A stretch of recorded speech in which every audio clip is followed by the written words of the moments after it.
would say the first question would be, and start with you, Joe, the biggest challenges for your film. The biggest challenge for me was, given that we were creating this quite artificial world, the biggest challenge was to kind of find the balance between engaging the critical faculties and engaging the heart. I really was just cruising the internet looking at inappropriate material, and I stumbled across this guy's article called "On Seeing a Sex Surrogate," and it was totally irresistible, and it produced one of the most fascinating stories I'd ever read. Getting it made, I guess.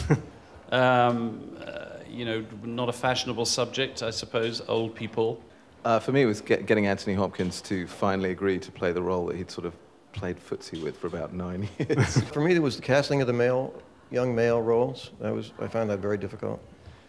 I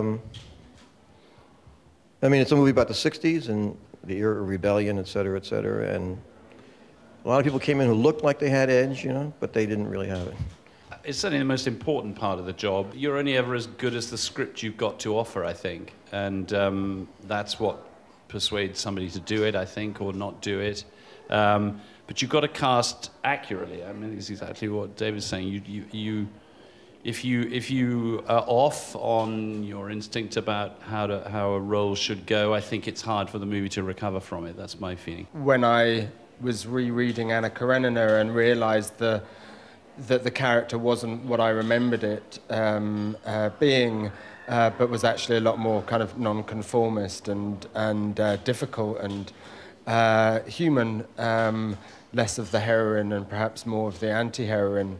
I felt Keira was the very kind of bold actress to play that role. I find with a lot of young actors nowadays, they're slightly embarrassed about being actors. I wasn't thinking, wow, this is impractical. I was thinking, I better give it everything I got. And so I think the decision to sort of take a lot of crazy risks was part of this all or nothing mentality. When I was making Pride and Prejudice, I remember the producer saying to me that 1 in 10 first-time film directors ever makes a second film. For me, it was directing the actors, because I'd made a hugely...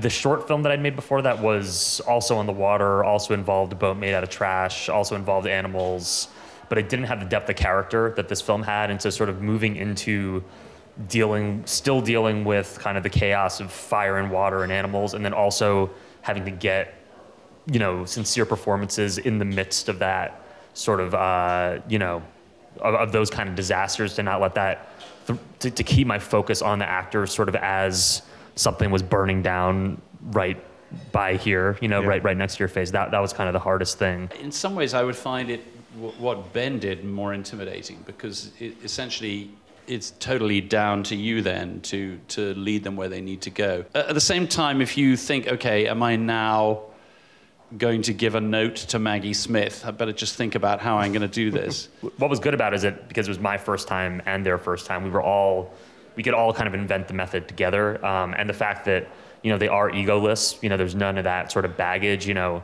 45-year-old male lead was more than willing to take suggestions from my 6-year-old female lead, and be very happy to get them. It's a balance between being an auteur and getting the audience to understand what you're doing, and I try for as long as possible to keep my own counsel. What do you guys feel about test screenings? Is that something you're open to? It's good to bring in other people. I think, as Ben was saying, to see if your intention is being conveyed, if what you intend to convey is being felt by the audience. So I found that really useful, and I screened the film like six times for just small groups of filmmakers, and I got amazingly good feedback, actually. When I was doing The Sopranos, anything I said went.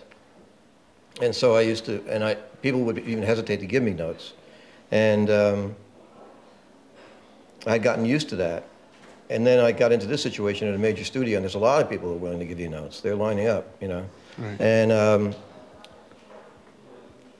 And the apotheosis of that process is the test screening. And it was just, I found it Honestly, I'm still kind of recovering from it. And that was my goal, was to direct a movie. I wanted to do that ever since I was 19. You have no idea who you're going to get or what they're going to say. I mean, you know, they may have been asleep through the movie. So I think it's the randomness of it that is slightly worrying, and you know, it's bizarre. I showed my parents my first assembly, and about midway through the film, my dad's blood sugar skyrocketed. He decided he was dying, and like charged out of the theater and to die alone in the bathroom. So I almost killed my dad. The film was so bad in its original assembly. Our first test screening was at Sundance. It's when they don't go great is when you have to start to negotiate and navigate where you are, because that's when the film can lose its identity completely, because it can get bent out of shape into something it was never intended to be.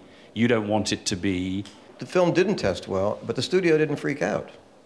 This is Paramount Studio, a major studio, and they kept being very supportive. They said, well, we still believe in this. I like sitting in a room with an audience because I like seeing if, you know, there's a joke that works, or if there's a tragic moment where people are laughing, you kind of go, oh shit, I've got a problem there. But generally, I think that could, I mean, that the whole thing of the cards, and I remember a card for Pride and Prejudice where someone had written, scenes liked most, the sisters' boobs. Scenes liked least, everything else. It's a necessary evil. We all have to sort of deal with it. But in terms of useful information, I think it's completely useless on one level and very helpful if it goes well. But it's all strategic. It's to do with the studio. But as a filmmaker, I listened to some of the comments in the focus group, and you know, some of them were frankly just completely incoherent. I mean, I had no idea what they were talking about, what they'd had for lunch that day, you know. But they seemed to like the film, and it's a very strange part of the business. I had a lot of cards where people had a lot of problem with the smoking. But that was the 60s. How could you have so much smoking? I hated the smoking. It was like almost 50% of the cards were down on the smoking. I try and step outside of my comfort zone with every film I make.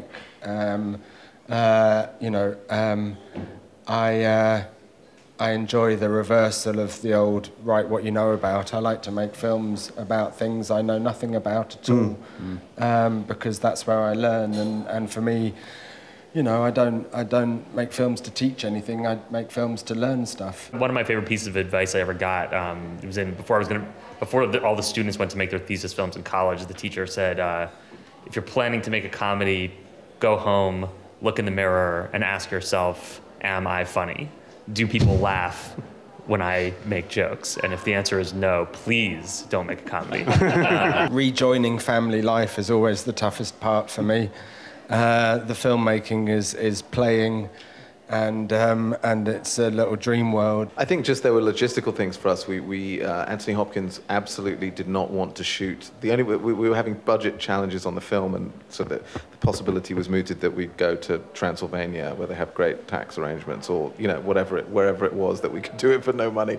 And Anthony Hopkins said, absolutely not. He said, no LA, no Hopkins. So we had to make it work in LA. And the one moment I can't bear in a movie is when I see the first assembly. I can't bear that moment.